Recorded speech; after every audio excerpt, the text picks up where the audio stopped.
Good evening, students. Let us start our vision with the question answer of our chapter The Earth is Not Ours. First question is This chapter is an extract from the inaugural address given by Dash. ਤਾਂ ਜਿਹੜਾ ਇਹ chapter ਹੈ ਇਹ ਲਿਆ ਗਿਆ ਹੈ ਸ਼ੁਰੂਆਤੀ ਸੰਬੋਧਨ ਕਿਸ ਦੁਆਰਾ ਕੀਤਾ ਗਿਆ ਸੀ ਇਹ ਉਹਦੇ ਚੋਂ ਲਿਆ ਗਿਆ ਕਿਹਦੇ ਐਡਰੈਸ ਤੋਂ ਕਿਹਦੇ ਭਾਸ਼ਣ ਚੋਂ ਸੋ ਆਨਸਰ ਇਜ਼ ਕਾਫੀ ਅਨਾਨ ਦੁਆਰਾ ਇਹ ਜਿਹੜਾ ਸੰਬੋਧਨ ਸੀ ਉਹ ਹੋਇਆ ਸੀ second question on what occasion was the speech delivered ਕਿਸ ਓਕੇਜ਼ਨ ਕਿਸ ਮੌਕੇ 'ਤੇ ਇਹ ਭਾਸ਼ਣ ਹੋਇਆ ਇਹ ਸਪੀਚ ਹੋਈ ਇਹ ਐਡਰੈਸ ਹੋਇਆ so answer is the millennium summit ਸਿਖਰ ਸੰਮੇਲਨ ਹੋਇਆ ਸੀ ਇਸ 2000 ਦੇ ਵਿੱਚ ਇਸੇ ਕਰਕੇ ਇਹਦਾ ਨਾਮ ਹੈ ਜਿਹੜਾ ਉਹ ਮਿਲੇਨੀਅਮ ਸੀਗਾ ਮਿਲੇਨੀਅਮ ਦਾ ਮਤਲਬ ਕੀ ਹੁੰਦਾ ਹੈ 1000 ਸਾਲ ਦਾ ਸਮਾਂ ਥਰਡ ਕੁਐਸਚਨ ਹੈ ਵੈਨ ਵਾਜ਼ ਦਾ ਮਿਲੇਨੀਅਮ ਸਮਿਟ ਹੈਲਡ ਕਦੋਂ ਇਹ ਸੰਮੇਲਨ ਹੋਇਆ ਸੀ ਡੇਟ ਇਹਦੀ ਤਾਂ answer is from 6 to 8 September 2000 ਤਾਂ 6 ਤੋਂ 8 ਸਤੰਬਰ 2000 ਦੇ ਵਿੱਚ Fourth question What is the main theme of the speech delivered by the then Secretary General of the UNO?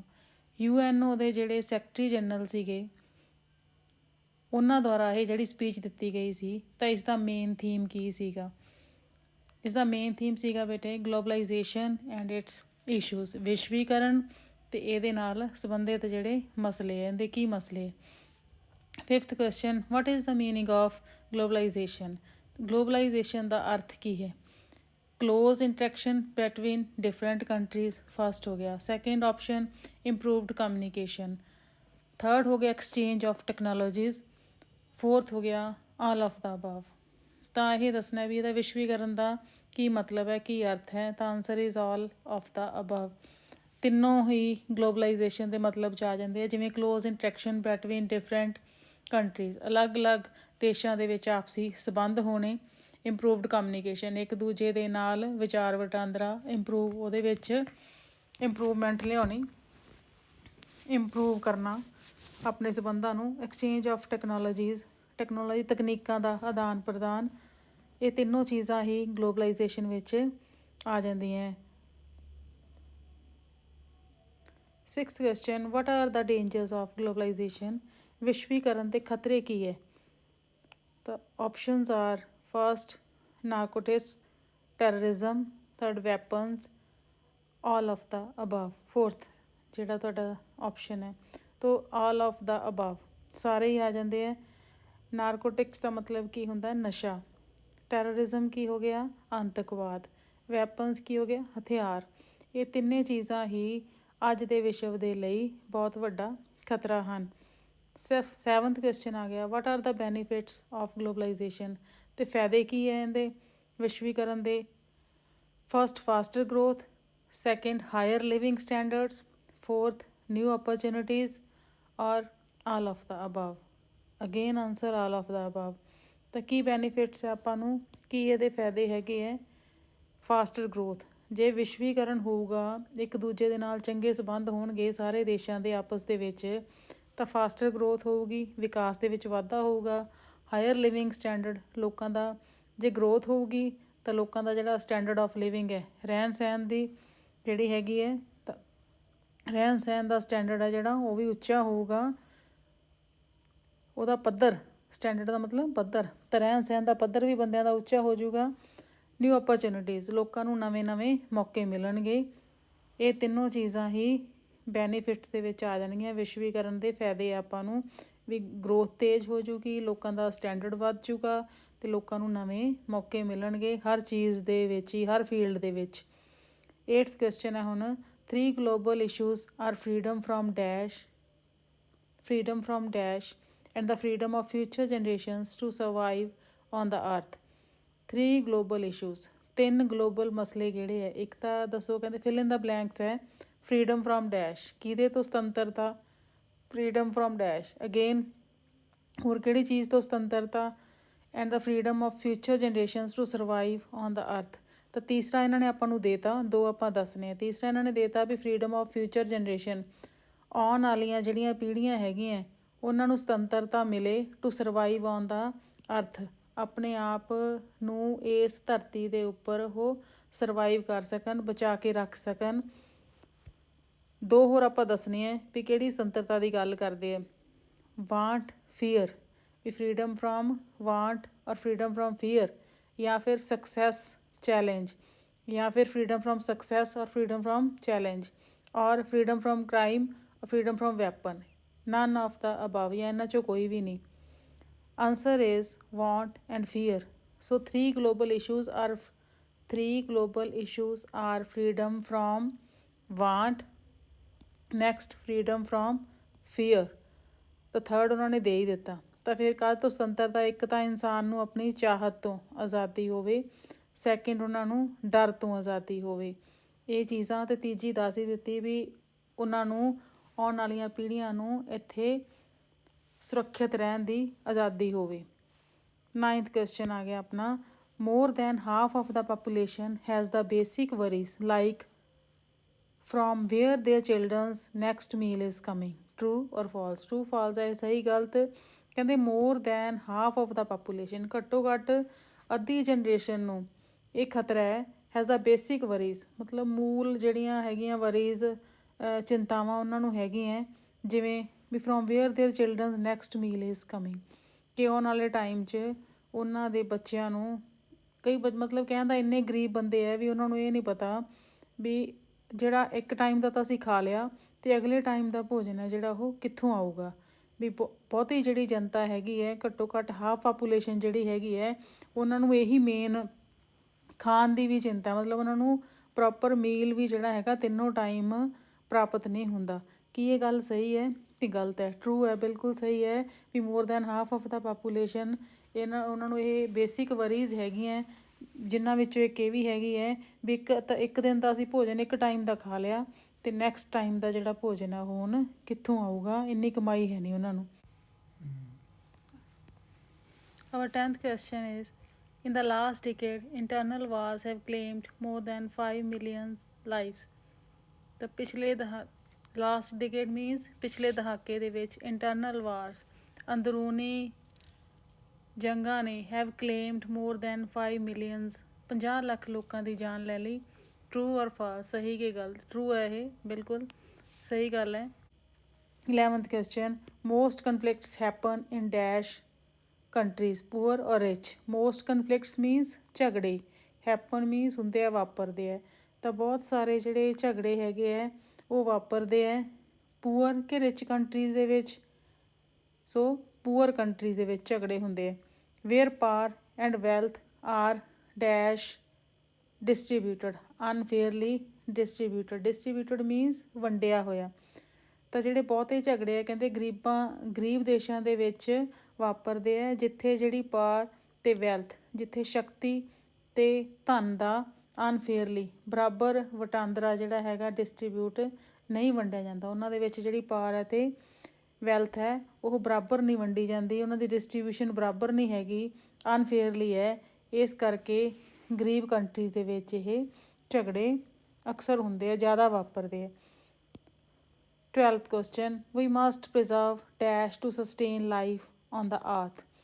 ਸਾਨੂੰ ਬਚਾ ਕੇ ਰੱਖਣਾ ਪਊਗਾ, ਪ੍ਰਿਜ਼ਰਵ ਸੁਰੱਖਿਅਤ ਰੱਖਣਾ ਪਊਗਾ ਕਿ to sustain the life on the earth, ਜ਼ਿੰਦਗੀ ਬਚਾਉਣਾ, ਧਰਤੀ ਦੇ ਉੱਪਰ ਜ਼ਿੰਦਗੀ ਨੂੰ ਬਚਾਉਣ ਦੇ ਲਈ, ਬਣਾਈ ਰੱਖਣ ਦੇ ਲਈ, ਸਸਟੇਨ ਮੀਨਸ ਬਣਾਈ ਰੱਖਣ ਦੇ ਲਈ ਜ਼ਿੰਦਗੀ ਸਾਨੂੰ ਬਚਾਉਣਾ ਪਊਗਾ। ਕਿਹਨੂੰ? Our forest, fisheries, diversity of living species, all of the above.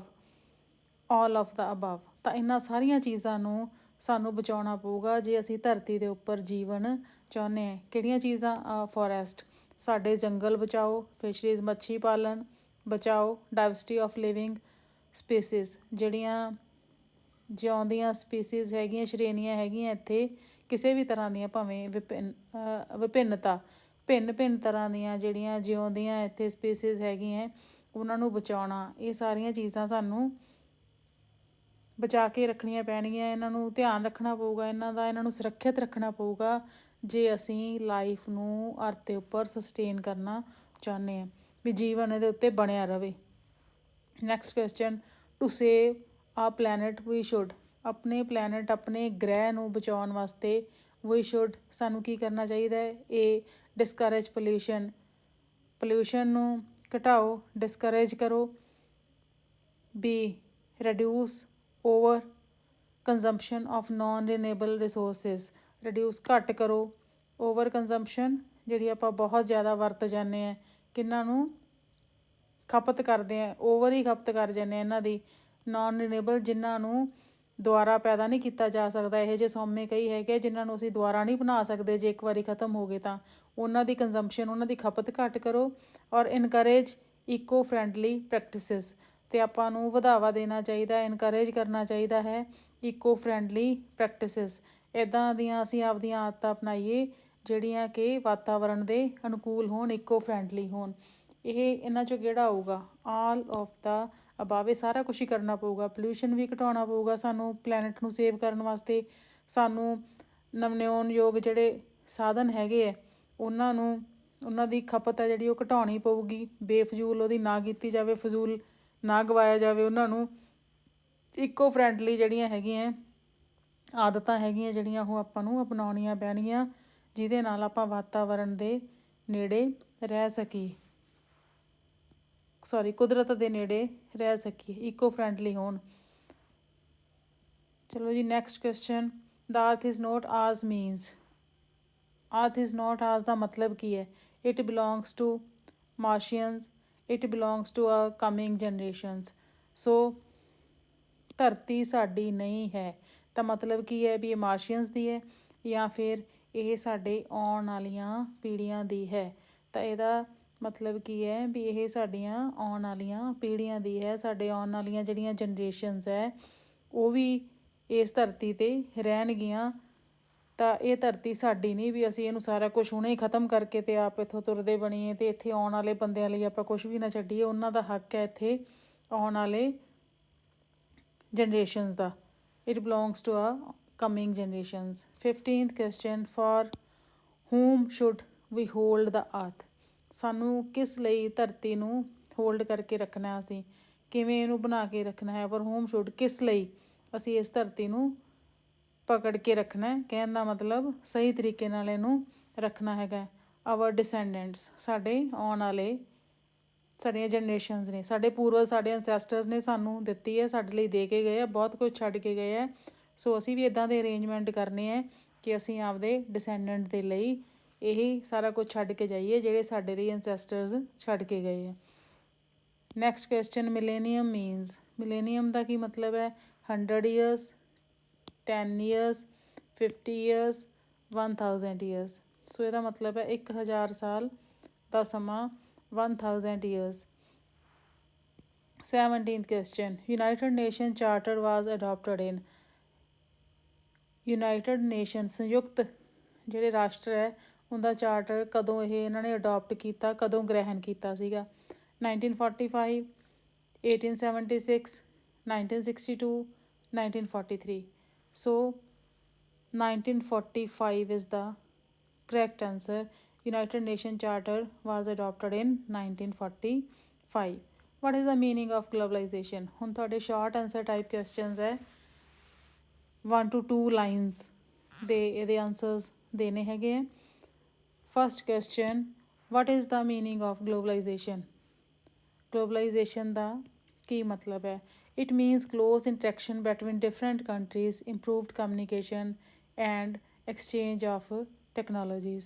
ਪਹਿਲਾਂ ਆਪਾਂ ਛੋਟੇ ਕੁਐਸਚਨਾਂ 'ਚ ਕਰ ਲਿਆ, 3 ਆਪਸ਼ਨ ਆਏ ਸੀ, ਆਲ ਦਾ ਅਬਵ ਆਪਾਂ ਕੀਤਾ ਸੀ। ਸੋ ਇਹੀ ਮਤਲਬ ਹੈ, ਇਸ ਦਾ ਮਤਲਬ ਹੈ close interaction between different countries, ਅਲੱਗ-ਅਲੱਗ ਦੇਸ਼ਾਂ ਦੇ ਵਿਚਾਲੇ ਰਿਸ਼ਤੇ ਕਾਇਮ ਹੋਣੇ। ਇੰਪਰੂਵਡ ਕਮਿਊਨੀਕੇਸ਼ਨ ਦੇ ਵਿੱਚ ਸੁਧਾਰ ਐਂਡ ਐਕਸਚੇਂਜ ਆਫ ਟੈਕਨੋਲੋਜੀਜ਼, ਅਤੇ ਤਕਨੀਕਾਂ ਦਾ ਆਦਾਨ ਪ੍ਰਦਾਨ। What are the dangers of globalisation? ਖਤਰੇ ਕੀ ਹੈ ਇੱਥੇ ਵਿਸ਼ਵੀਕਰਨ ਨੂੰ? ਤਾਂ ਡੇਂਜਰਸ ਆਰ ਕ੍ਰਾਈਮ ਮੀਨਸ ਜਿਹੜੇ ਕ੍ਰਾਈਮ ਹੁੰਦੇ, ਜੁਰਮ ਹੁੰਦੇ ਹੈ। ਨਾਰਕੋਟਿਕਸ, ਨਸ਼ਾ, ਟੈਰਰਿਜ਼ਮ, ਆਤੰਕਵਾਦ, ਡਿਜ਼ੀਜ਼, ਬਿਮਾਰੀਆਂ, ਵੈਪਨ, ਹਥਿਆਰ। ਇਹ ਹੁਣ ਤੁਹਾਨੂੰ ਸਾਰਿਆਂ ਨੂੰ ਪਤਾ ਹੈ ਵੀ ਜਦੋਂ ਗਲੋਬਲਾਈਜੇਸ਼ਨ ਹੁੰਦਾ, ਵਿਸ਼ਵੀਕਰਨ ਦੇ ਵਿੱਚ ਕ੍ਰਾਈਮ ਵੀ ਵੱਧ ਜਾਂਦਾ ਹੈ। ਨਾਰਕੋਟਿਕਸ, ਨਸ਼ੇ ਦਾ ਆਦਾਨ ਪ੍ਰਦਾਨ ਹੋਣ ਲੱਗ ਜਾਂਦਾ, ਇੱਧਰ ਤੋਂ ਉੱਧਰ ਜਾਂਦੇ ਹੈ। ਜਦੋਂ ਸਰਹੱਦਾਂ ਖੁੱਲ੍ਹ ਜਾਂਦੀਆਂ ਤਾਂ ਕਈ ਚੀਜ਼ਾਂ ਗਲਤ ਵੀ, ਖਤਰੇ ਵੀ ਇੱਧਰ ਤੋਂ ਉੱਧਰ ਹੋਣ ਆ ਜਾਂਦੇ ਆ। ਕੋਵਿਡ-19 ਇੱਕ ਐਗਜ਼ਾਮਪਲ ਹੈ ਡਿਜ਼ੀਜ਼ ਵੀ ਕਿੱਥੋਂ ਚੱਲੀ ਅਤੇ ਕਿੱਥੇ ਪਹੁੰਚੀ। ਟੈਰਰਿਜ਼ਮ, ਆਤੰਕਵਾਦ ਵੀ ਇੱਦਾਂ ਹੀ ਵੱਧਦਾ ਹੈ ਅਤੇ ਵੈਪਨਸ, ਹਥਿਆਰਾਂ ਦਾ ਵੀ ਆਦਾਨ ਪ੍ਰਦਾਨ ਹੋ ਜਾਂਦਾ। ਇਹ ਸਾਰੇ ਜਿਹੜੇ ਹੈਗੇ ਹੈ ਗਲੋਬਲਾਈਜੇਸ਼ਨ ਦੇ ਖਤਰੇ ਹੈ। ਇਹ ਸਾਰੀਆਂ ਨੈਗੇਟਿਵ ਚੀਜ਼ਾਂ ਫਿਰ ਇੱਧਰ ਤੋਂ ਉੱਧਰ ਹੋਣ ਲੱਗ ਜਾਂਦੀਆਂ, ਜਿਹਦੇ ਕਰਕੇ ਵਿਸ਼ਵੀਕਰਨ ਨੂੰ ਖਤਰਾ ਪੈਦਾ ਹੋ ਜਾਂਦਾ। ਵਾਟ are the benefits of globalisation? ਪਰ ਇਹਦੇ ਇਹ ਨਹੀਂ ਵੀ ਨੁਕਸਾਨ ਹੈ, ਪਰ ਇਹਦੇ ਫਾਇਦੇ ਵੀ ਬਹੁਤ ਹੈ। ਇਹਦੇ ਫਾਇਦੇ ਕੀ ਹੈ? ਫਾਸਟਰ ਗਰੋਥ, ਤਾਂ ਵਾਧਾ ਜਿਹੜਾ ਹੈਗਾ, ਵਿਕਾਸ ਹੁੰਦਾ ਸਾਰੇ ਪਾਸੇ। ਹਾਇਰ ਲਿਵਿੰਗ ਸਟੈਂਡਰਡ, ਲੋਕਾਂ ਦੇ ਰਹਿਣ ਦਾ ਪੱਧਰ ਉੱਚਾ ਹੋ ਜਾਂਦਾ ਹੈ। New opportunities for individual and nations, ਭਾਵੇਂ ਇਕੱਲੇ ਬੰਦੇ ਲਈ ਲਾ ਲਓ ਅਤੇ ਭਾਵੇਂ ਨੇਸ਼ਨਸ, ਰਾਸ਼ਟਰਾਂ ਨੂੰ ਲਾ ਲਓ, ਸਾਰਿਆਂ ਨੂੰ ਵਾਧੇ ਦਾ ਮੌਕਾ ਮਿਲਦਾ ਹੈ। ਬੈਟਰ ਅੰਡਰਸਟੈਂਡਿੰਗ, ਇੱਕ ਦੂਜੇ ਨਾਲ ਸਮਝ ਬਣਦੀ ਹੈ। ਬਿਟਵੀਨ ਡਿਫਰੈਂਟ ਕੰਟਰੀਜ਼, ਅਲੱਗ-ਅਲੱਗ ਦੇਸ਼ਾਂ ਦੀ ਵਿਚਾਲੇ ਬੈਟਰ ਅੰਡਰਸਟੈਂਡਿੰਗ ਹੁੰਦੀ ਹੈ, ਇੱਕ ਦੂਜੇ ਨੂੰ ਸਮਝਣ ਦਾ ਮੌਕਾ ਮਿਲਦਾ ਹੈ। 4th ਕੁਐਸਚਨ ਆ ਗਿਆ ਤੁਹਾਡਾ ਸ਼ਾਰਟ ਆਨਸਰ ਟਾਈਪ ਕੁਐਸਚਨ ਦਾ। What is the overarching challenges of our times? ਸਾਡੇ ਸਮੇਂ ਦੇ ਜਿਹੜੇ ਮੇਨ ਚੈਲੰਜ ਹੈਗੇ ਹੈ, ਓਵਰ ਆਰਚਿੰਗ ਚੈਲੰਜਿਸ ਕਿਹੜੇ ਹੈਗੇ ਹੈ? To make globalisation mean more than bigger markets and learn to govern better. ਤਾਂ ਸਾਡਾ ਕੀ ਚੈਲੰਜ ਹੈ, ਸਾਡੇ ਅੱਗੇ ਵੰਗਾਰ ਕੀ ਹੈ? To make globalisation mean more than bigger markets, ਤਾਂ ਗਲੋਬਲਾਈਜੇਸ਼ਨ ਵਾਸਤੇ ਸਾਨੂੰ ਬਿਗਰ ਮਾਰਕੀਟਸ ਬਣਾਉਣੀਆਂ ਪੈਣਗੀਆਂ, ਵੱਡੀਆਂ ਮੰਡੀਆਂ। And learn to govern better, ਅਤੇ ਸਾਨੂੰ ਇਹ ਸਿੱਖਣਾ ਪਊਗਾ ਵੀ ਗਵਰਨ, ਸ਼ਾਸਨ ਕਿਵੇਂ ਕਰਨਾ ਵਧੀਆ ਤਰੀਕੇ ਨਾਲ। ਜੇ ਕਿਸੇ ਬੰਦੇ ਨੂੰ ਵਧੀਆ ਤਰੀਕੇ ਨਾਲ ਸ਼ਾਸਨ ਕਰਨਾ ਆਊਗਾ ਕਿਸੇ ਕੰਟਰੀ ਨੂੰ, ਤਾਂ ਹੀ ਉਹ ਦੂਜੇ ਦੇਸ਼ਾਂ ਦੇ ਨਾਲ ਆਪਣੇ ਸੰਬੰਧ ਆ ਜਿਹੜੇ ਉਹ ਵਧੀਆ ਬਣਾ ਸਕਦਾ। ਕਈ ਵਿੱਚ ਇੱਦਾਂ ਦੇ ਹੈਗੇ ਵੀ ਆ, ਆਪਾਂ ਬਹੁਤ ਨਿਊਜ਼ ਸੁਣਦੇ ਹਾਂ ਕਈ ਵਾਰੀ ਵੀ ਉਹ ਇੱਕ ਦੂਜੇ ਨਾਲ ਸੰਬੰਧ ਹੀ ਨਹੀਂ ਰੱਖਣਾ ਚਾਹੁੰਦੇ, ਆਪਦੇ 'ਚ ਉਹ ਮਸਤ ਹੈ, ਜਿਹੜੇ ਹੈਗੇ ਉਹ ਕਿਸੇ ਨਾਲ ਕੋਈ ਰਿਲੇਸ਼ਨ ਨਹੀਂ ਰੱਖਦੇ। ਤਾਂ ਇਸ ਤਰੀਕੇ ਨਾਲ ਜਿਹਨਾਂ ਨੂੰ ਗਵਰਨ ਨਹੀਂ ਕਰਨਾ ਆਉਂਦਾ ਬੈਟਰ ਤਰੀਕੇ ਨਾਲ, ਉਹ ਗਲੋਬਲਾਈਜੇਸ਼ਨ ਦੇ ਵਿੱਚ ਆਪਣਾ ਹਿੱਸਾ ਨਹੀਂ ਪਾ ਸਕਦੇ। ਨੈਕਸਟ ਕੁਐਸਚਨ ਹੈ ਬੇਟੇ, what fundamental freedoms does the author talk about? ਕਿਹੜੀ ਫੰਡਾਮੈਂਟਲ ਮੀਨਸ ਮੂਲ ਸੁਤੰਤਰਤਾ, ਬੇਸਿਕ। ਫੰਡਾਮੈਂਟਲ ਕੀ ਹੁੰਦਾ ਹੈ? ਬੇਸਿਕ। ਤਾਂ ਬੇਸਿਕ ਜਿਹੜੀਆਂ ਸੁਤੰਤਰਤਾਵਾਂ ਹੈਗੀਆਂ, ਡਜ਼ ਦਾ ਆਥਰ ਟਾਕ, ਕਿੰਨਾ ਸੁਤੰਤਰਤਾਵਾਂ ਬਾਰੇ ਜਿਹੜਾ ਆਥਰ ਹੈ, ਲੇਖਕ ਹੈ, ਉਹ ਗੱਲ ਕਰਦਾ। Answer, freedom from poverty, freedom from fear of wars and freedom of future generations to survive on the earth. freedom from poverty, ਸਭ ਤੋਂ ਪਹਿਲਾਂ ਗਰੀਬੀ ਤੋਂ ਸੁਤੰਤਰਤਾ। freedom from fear of wars, ਤਾਂ ਆਪਾਂ ਨੂੰ ਜੰਗ ਦੇ ਖਤਰੇ ਤੋਂ ਬੰਦੇ ਨੂੰ ਆਜ਼ਾਦੀ ਮਿਲੇ। And freedom of future generation to, ਅਤੇ ਆਉਣ ਵਾਲੀ ਪੀੜ੍ਹੀ ਨੂੰ ਇਸ ਧਰਤੀ ਦੇ ਉੱਪਰ ਰਹਿਣ ਦੀ, ਸਰਵਾਈਵ ਕਰਨ ਦੀ ਸੁਤੰਤਰਤਾ ਹੋਵੇ। ਇਹਨਾਂ ਸੁਤੰਤਰਤਾਵਾਂ ਬਾਰੇ ਇਹ ਬੰਦੇ ਦੀ ਮੇਨ ਸੁਤੰਤਰਤਾ ਹੈ ਵੀ ਬੰਦੇ ਨੂੰ ਇਹ ਤਾਂ ਚਾਹੀਦੀ ਹੀ ਚਾਹੀਦੀ ਹੈ, ਬੇਸਿਕ ਹੈ ਆਪਣਾ, ਵੀ ਕੋਈ ਬੰਦਾ ਗਰੀਬ ਨਾ ਹੋਵੇ, ਸਾਰੇ ਰੋਟੀ ਖਾਂਦੇ ਹੋਣ ਤਿੰਨੋਂ ਟਾਈਮ, ਅਤੇ ਇੱਕ ਉਹਨਾਂ ਨੂੰ ਖਤਰਾ ਜੰਗ ਤੋਂ ਨਾ ਹੋਵੇ ਵੀ ਕਦੋਂ ਮਰਜ਼ੀ ਕਦੇ ਲੜਾਈ ਲੱਗ ਗਈ ਅਤੇ ਬੰਦਾ ਡਰ 'ਚ ਹੀ ਰਵੇ। ਉੱਥੇ ਤਰੱਕੀ ਨਹੀਂ ਹੁੰਦੀ ਜਿੱਥੇ ਹਮੇਸ਼ਾ ਵਾਰ ਦਾ ਖਤਰਾ ਬਣਿਆ ਰਵੇ। ਫਰੀਡਮ ਆਫ ਫਿਊਚਰ ਜਨਰੇਸ਼ਨਸ, ਅਤੇ ਜਿਹੜੀਆਂ ਆਉਣ ਵਾਲੀਆਂ ਪੀੜ੍ਹੀਆਂ, ਮਤਲਬ ਇਸ ਤਰੀਕੇ ਨਾਲ ਧਰਤੀ 'ਤੇ ਰਿਹਾ ਜਾਵੇ ਵੀ ਤਾਂ ਕਿ ਸਾਡੀਆਂ ਆਉਣ ਵਾਲੀਆਂ ਪੀੜ੍ਹੀਆਂ ਨੂੰ ਵੀ ਇੱਥੇ ਸਰਵਾਈਵ ਕਰਨ ਦਾ ਮੌਕਾ ਮਿਲੇ। 6th question, why can't we say that human beings are not yet free and equal? Why can't we say, ਅਸੀਂ ਕਿਉਂ ਨਹੀਂ ਕਹਿ ਸਕਦੇ ਕਿ ਜਿਹੜੇ ਹਿਊਮਨ ਬੀਇੰਗਸ ਹੈ, ਇਨਸਾਨ ਹੈ, R not yet free and equal, ਕਿ ਅਜੇ ਵੀ ਉਹ ਫਰੀ ਵੀ ਨਹੀਂ ਹੈਗੇ ਅਤੇ ਇਕੁਅਲ ਬਰਾਬਰ ਵੀ ਹੈ ਨਹੀਂ। Answer, because they are not free and equal due to unfair distribution of power and wealth. ਤਾਂ ਉਹ ਕਿਉਂ ਨਹੀਂ ਫਰੀ ਹੈਗੇ ਅਤੇ ਇਕੁਅਲ ਬਰਾਬਰ ਨਹੀਂ ਹੈਗੇ? ਕਿਉਂਕਿ ਇੱਥੇ ਅਨਫੇਅਰ ਡਿਸਟਰੀਬਿਊਸ਼ਨ ਹੈ। ਡਿਸਟਰੀਬਿਊਸ਼ਨ ਮੀਨਸ ਜਿਹੜੀ ਵੰਡ ਹੈ, ਅਨਫੇਅਰ ਨਜਾਇਜ਼, ਆਫ ਪਾਵਰ ਐਂਡ ਵੈਲਥ। ਤਾਂ ਵੈਲਥ ਜਿਹੜੀ ਹੈਗੀ ਦੌਲਤ, ਅਤੇ ਪਾਵਰ ਜਿਹੜੀ ਹੈਗੀ ਹੈ ਸ਼ਕਤੀ, ਇਹਦੀ ਜਿਹੜੀ ਡਿਸਟਰੀਬਿਊਸ਼ਨ, ਇਹਦੀ ਵੰਡ ਹੈ, ਉਹ ਅਨਫੇਅਰ ਹੈ, ਉਹ ਬਰਾਬਰ ਨਹੀਂ ਹੈਗੀ। ਬਿਲੀਅਨਸ ਆਫ ਪੀਪਲ ਸਟਿਲ ਸਫਰ from hunger and fear of Waris. Billions of ਮਤਲਬ ਕਰੋੜਾਂ ਅਰਬਾਂ ਜਿਹੜੇ ਲੋਕ ਹੈ, ਸਟਿਲ ਸਫਰ, ਹਜੇ ਵੀ ਉਹ ਇਸ ਚੀਜ਼ ਤੋਂ ਤੰਗ ਹੈ। ਫਰੋਮ ਹੰਗਰ, ਸਫਰ ਕਰ ਰਹੇ ਆ, ਉਹ ਦੁਖੀ ਹੈ ਭੁੱਖ ਤੋਂ, ਅਤੇ ਫੀਅਰ ਆਫ ਵਾਰਸ, ਜੰਗ ਦੇ ਖਤਰੇ ਤੋਂ। ਕਹਿਣ ਦਾ ਮਤਲਬ ਜੰਗ ਦੇ ਖਤਰੇ ਜਾਂ ਇਸ ਡਰ ਦੇ ਥੱਲੇ ਜਿਉਂ ਰਹੇ ਆ, ਹਜੇ ਉਹਨਾਂ ਨੂੰ ਪੂਰੀ ਰੋਟੀ ਨਹੀਂ ਮਿਲਦੀ। ਇਹੋ ਜਿਹੇ ਇੰਨੇ ਲੋਕ ਹੈ ਇੱਥੇ ਦੁਨੀਆ 'ਤੇ, ਕਰੋੜਾਂ ਅਰਬਾਂ ਜਿਨ੍ਹਾਂ ਨੂੰ ਪੂਰੀ ਢਿੱਡ ਭਰ ਕੇ ਭੋਜਨ ਨਹੀਂ ਮਿਲਦਾ। ਉਹ ਕਿਸ ਕਰਕੇ ਹੈ ਵੀ ਕਿਉਂਕਿ ਇੱਥੇ ਇਕੁਐਲਿਟੀ ਨਹੀਂ ਹੈਗੀ। ਇੱਥੇ ਜਿਹੜੀ ਹੈਗੀ ਹੈ ਵੰਡ ਬਰਾਬਰ ਨਹੀਂ ਹੈਗੀ, ਚਾਹੇ ਉਹ ਪਾਰ ਦੀ ਹੋਵੇ ਯਾਨੀ ਕਿ ਸ਼ਕਤੀ ਦੀ ਹੋਵੇ ਅਤੇ ਭਾਵੇਂ ਉਹ ਦੌਲਤ ਦੀ ਹੋਵੇ। ਕੁਝ ਹੀ ਲੋਕਾਂ ਦੇ ਵਿੱਚ ਜਿਹੜਾ ਹੈਗਾ ਕਈ ਵਾਰੀ ਧਨ ਇਕੱਠਾ ਹੋ ਕੇ ਰਹਿ ਜਾਂਦਾ। ਜਿਨ੍ਹਾਂ ਕੋਲ ਧਨ ਹੈ ਫਿਰ ਪਾਰ ਵੀ ਜਿਹੜੀ ਸ਼ਕਤੀ ਵੀ ਉਹ ਵੀ ਉਸੇ ਦੀ ਹੁੰਦੀ ਹੈ, ਉਹੀ ਸਰਕਾਰਾਂ ਚਲਾਉਂਦੇ ਆ। 7th question is what does the author say about the internal wars? ਅੰਦਰੂਨੀ ਜੰਗਾਂ ਬਾਰੇ ਆਥਰ ਨੇ ਕੀ ਕਿਹਾ, ਲੇਖਕ ਕੀ ਕਹਿੰਦਾ ਹੈ? ਆਂਸਰ ਇਨ ਦਾ ਲਾਸਟ ਡਿਕੇਡ, ਪਿਛਲੇ ਦਹਾਕੇ ਇੰਟਰਨਲ ਵਾਰਸ ਅੰਦਰੂਨੀ ਜੰਗਾਂ ਨੇ have killed more than 5 million 50 lakh ਲੋਕੀ ਮਾਰਤੇ ਐਂਡ ਹੈਵ ਰੈਂਡਰਡ ਮੈਨੀ ਮੋਰ ਹੋਮਲੈਸ, ਅਤੇ ਇਸ ਤੋਂ ਵੀ ਜ਼ਿਆਦਾ ਸ਼ਾਇਦ ਬੇਘਰ ਹੋ ਗਏ। ਤਾਂ ਇੰਨਾ ਨੁਕਸਾਨ ਹੋਇਆ ਹੈ ਅੰਦਰੂਨੀ ਜੰਗਾਂ ਦੇ ਕਰਕੇ। Where do most conflicts happen and why? ਕਿੱਥੇ ਬਹੁਤੇ ਝਗੜੇ ਹੁੰਦੇ ਹੈ ਅਤੇ ਕਿਉਂ? Answer most conflicts happen in poor countries. ਬਹੁਤੇ ਝਗੜੇ ਤਾਂ ਕਹਿੰਦੇ ਗਰੀਬ ਦੇਸ਼ਾਂ ਦੇ ਵਿੱਚ ਹੁੰਦੇ ਹੈ। ਦੈਟ ਆਰ ਬੈਡਲੀ ਗਵਰਨਡ, ਕਿਉਂਕਿ ਉੱਥੇ ਜਿਹੜੀ ਗਵਰਨੈਂਸ ਹੈ, ਜਿਹੜੀ ਉੱਥੇ ਗਵਰਨਮੈਂਟ ਹੈ, ਜਿੱਥੇ ਸ਼ਾਸਨ ਕੀਤਾ ਜਾਂਦਾ ਹੈ, ਉਹ ਬੜੇ ਬੁਰੇ ਹੁੰਦੇ ਆ, ਬੁਰੇ ਤਰੀਕੇ ਨਾਲ ਸ਼ਾਸਨ ਕਰਦੇ ਆ ਉਹ, ਇਨਈਕੁਅਲ ਤਰੀਕੇ ਦੇ ਨਾਲ। And have unfair distribution of power and wealth. Again ਫਿਰ ਉਹੀ ਗੱਲ ਕਿ ਉਹ ਸਾਰਿਆਂ ਦੇ ਵਿੱਚ ਬਰਾਬਰੀ ਨਾਲ ਨਹੀਂ ਵੰਡਦੇ, ਚਾਹੇ ਉਹ ਸ਼ਕਤੀ ਹੈ ਅਤੇ ਚਾਹੇ ਉਹ ਧਨ ਹੈ। ਗਰੀਬ ਬਹੁਤ ਜ਼ਿਆਦਾ ਗਰੀਬ ਹੋ ਜਾਂਦੇ ਆ ਕਈ ਵਾਰੀ, ਅਤੇ ਅਮੀਰ ਬਹੁਤ ਜ਼ਿਆਦਾ ਅਮੀਰ ਹੁੰਦੇ ਆ।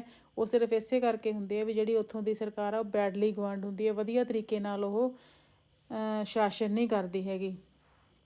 Next question 9th, what is the best way to prevent conflicts?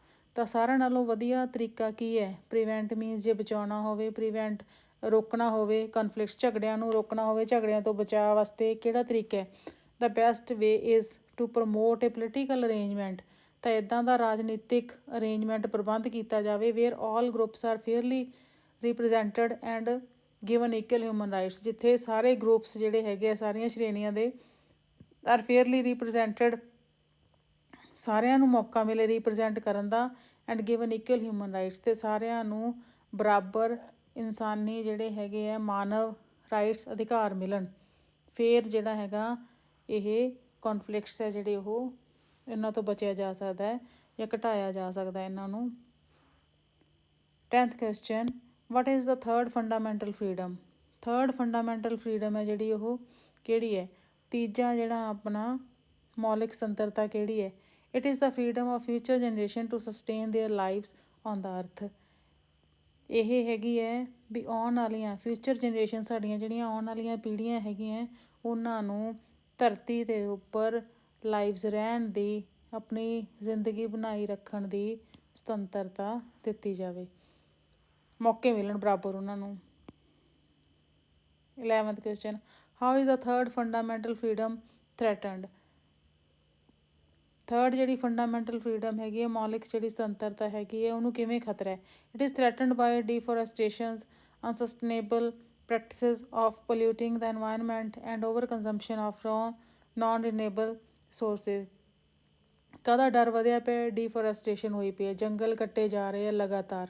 ਤਾਂ ਸਾਰੇ ਹੀ ਖਤਰੇ ਇਹਦੇ ਨਾਲ ਪੈਦਾ ਹੋਣਗੇ ਜਦੋਂ ਜੰਗਲ ਕੱਟੇ ਗਏ। ਅਨਸਸਟੇਨੇਬਲ ਪ੍ਰੈਕਟਿਸਿਸ ਮਤਲਬ ਇੱਦਾਂ ਦੇ ਅਭਿਆਸ ਹੈ, ਇੱਦਾਂ ਦਾ ਲੋਕ ਜ਼ਿੰਦਗੀ ਜਿਉ ਰਹੇ ਹੈ ਕਿ ਉਹ ਪਲਿਊਟ ਕਰ ਰਹੇ ਹੈ ਇਨਵਾਇਰਮੈਂਟ ਨੂੰ, ਵਾਤਾਵਰਨ ਨੂੰ ਪ੍ਰਦੂਸ਼ਿਤ ਕਰ ਰਹੇ ਹੈ।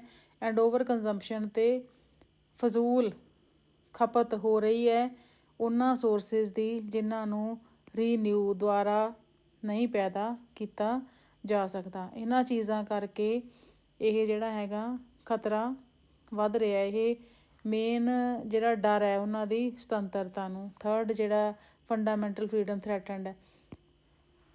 12ਵਾਂ question, what is the old African wisdom that the author refers to? What is the old African wisdom? Old African wisdom ਕਿਹੜੀ ਹੈ ਜਿਹਦੇ ਬਾਰੇ ਆਥਰ ਗੱਲ ਕਰਦਾ? According to the old African wisdom, ਇਹਦੇ ਅਕੋਰਡਿੰਗ, ਇਹਦੇ ਅਨੁਸਾਰ, ਯਾਨੀ ਕਿ ਕੀ ਕਹਿੰਦੇ ਹੈ ਜਿਹੜੀ ਓਲਡ ਅਫਰੀਕਨ ਵਿਜ਼ਡਮ ਹੈ, ਇਹ ਕੀ ਕਹਿੰਦੀ? ਜਿਹੜੀ ਇਹਨਾਂ ਦੀ ਸਿਆਣਪ ਹੈ ਅਫਰੀਕਨ, ਜਾਂ ਸੇਇੰਗ ਹੈ ਕੋਈ, ਜਾਂ ਉਹਨਾਂ ਨੇ ਕੀ ਕਿਹਾ? ਉਹਨਾਂ ਨੇ ਕਿਹਾ the earth is a treasure that we hold in trust for a future generation. ਕਿ ਅਰਥ ਜਿਹੜੀ ਹੈਗੀ ਹੈ ਇੱਕ ਖਜ਼ਾਨਾ ਹੈ, ਟ੍ਰੈਜਰ ਮੀਨਸ ਖਜ਼ਾਨਾ ਹੈ ਇਹ, that we hold in trust for a future generation, ਜਿਨ੍ਹਾਂ ਨੂੰ ਬੜੇ ਵਿਸ਼ਵਾਸ ਦੇ ਨਾਲ ਅਸੀਂ ਆਉਣ ਵਾਲੀਆਂ ਪੀੜ੍ਹੀਆਂ ਨੂੰ ਸੌਂਪਣਾ ਹੈ, ਰੱਖਣਾ ਹੈ ਆਪਦੇ ਕੋਲੇ ਸੰਭਾਲ ਕੇ। ਇਹਨੂੰ ਹੋਲਡ ਕਰੋ, ਜਿਹੜੀ ਧਰਤੀ ਹੈ ਇਹਨੂੰ ਪਕੜ ਕੇ ਰੱਖੋ, ਟ੍ਰੇਜਰ ਹੈ ਕਿਉਂਕਿ ਇਹ ਖਜ਼ਾਨਾ, ਇਹਨੂੰ ਸੰਭਾਲ ਕੇ ਰੱਖੋ ਤਾਂ ਕਿ ਅਸੀਂ ਇਹਨੂੰ ਆਉਣ ਵਾਲੀਆਂ ਜਨਰੇਸ਼ਨਸ ਨੂੰ, ਪੀੜ੍ਹੀਆਂ ਨੂੰ ਸੌਂਪ ਸਕੀਏ, ਸਾਡਾ ਟਰਸਟ ਹੈ ਜਿਹੜਾ ਉਹ ਬਣਿਆ ਰਵੇ। 7th question is, what does the author say about the internal wars? ਲੇਖਕ ਜਿਹੜਾ ਰਾਈਟਰ ਹੈ ਉਹ ਅੰਦਰੂਨੀ ਜੰਗਾਂ ਬਾਰੇ ਕੀ ਗੱਲ ਕਰਦਾ ਹੈ। what does the author say, ਉਹਨੇ ਕੀ ਕਿਹਾ ਹੈ। ਆਂਸਰ, ਇਨ ਦਾ ਲਾਸਟ ਡਿਕੇਡ, ਪਿਛਲੇ ਦਹਾਕੇ, ਇੰਟਰਨਲ ਵਾਰਸ, ਅੰਦਰੂਨੀ ਲੜਾਈਆਂ, ਅੰਦਰੂਨੀ ਜੰਗਾਂ ਜਿਹੜੀਆਂ ਹੋਈਆਂ, ਹੈਵ ਕਿਲਡ ਮੋਰ ਦੈਨ, ਉਹਨਾਂ ਨੇ 5 ਮਿਲੀਅਨ 50 ਲੱਖ ਤੋਂ ਵੀ ਜ਼ਿਆਦਾ, ਪੀਪਲ ਹੈਵ ਰੈਂਡਰਡ ਮੈਨੀ ਮੋਰ ਹੋਮਲੈਸ, 50 ਮਿਲੀਅਨ ਲੋਕੀ ਮਰ ਗਏ ਇਹਦੇ ਵਿੱਚ, ਅਤੇ ਇਸ ਤੋਂ ਵੀ ਜ਼ਿਆਦਾ ਸ਼ਾਇਦ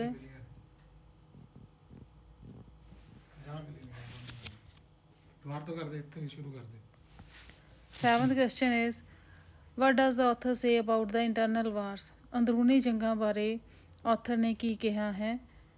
ਆਂਸਰ, ਇਨ ਦਾ ਲਾਸਟ ਡਿਕੇਡ, ਪਿਛਲੇ ਦਹਾਕੇ, ਇੰਟਰਨਲ ਵਾਰਸ, ਜਿਹੜੀਆਂ ਅੰਦਰੂਨੀ ਜੰਗਾਂ ਹੋਈਆਂ, have killed more than 5 million people, ਉਹਨਾਂ ਨੇ 50 ਲੱਖ ਲੋਕਾਂ ਤੋਂ ਵੀ ਜ਼ਿਆਦਾ, 50 ਲੱਖ ਲੋਕ। 7th question is, what does the author say about the internal wars?